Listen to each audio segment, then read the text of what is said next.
অভিনন্দন, তুমি যদি এটা শুনে থাকো তবে বুঝবে আল্লাহ তোমাকে এটা শোনার জন্য বেছে নিয়েছেন। মনোযোগ দিয়ে শুনুন।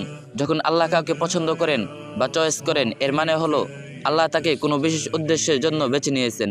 সেটা হতে পারে একটি পরীক্ষা, একটি দয়া, অথবা এমন কিছু যা তাকে আল্লাহর আরও কাছে নিয়ে যাবে। চয়েস করা মানেই সহজ জীবন নয়, বরং শক্তি, ঈমান ও আত্মিক উন্নতির জন্য প্রস্তুত করা। আল্লাহ আমাদের হিদায়াতের জন্য বেছে নেন। তিনি আমাদের হৃদয়ের ঈমান বসিয়ে দেন এবং ক্ষতির পথে পড়া থেকে রক্ষা করেন।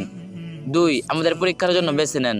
সবচেয়ে শক্তিশালী আত্মাগুলোই সবচেয়ে কঠিন পরীক্ষা পায়। পরীক্ষা হলো আল্লাহ তোমার মর্যাদা বাড়াতে চান এর প্রমাণ। ও আল্লাহ আমাদের ধৈর্যের জন্য বেছে নেন। তিনি আমাদেরকে সবর শিখাতে চান, কারণ সবর মানুষকে জান্নাতে নিয়ে যায়। আল্লাহ আমাদের তার দিকে ফিরে নেওয়ার জন্য বেছে নেন। কখনো কখনো কষ্ট মানুষকে দোয়া, ইবাদত ও তওবার দিকে ঠেলে দেয়।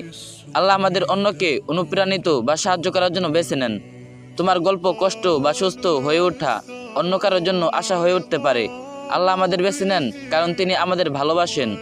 রাসূল সাল্লাল্লাহু আলাইহি সাল্লাম বলেছেন, যখন আল্লাহ কোনো জাতিকে ভালোবাসেন তখন তাদের পরীক্ষা দেন। তিরমিজি।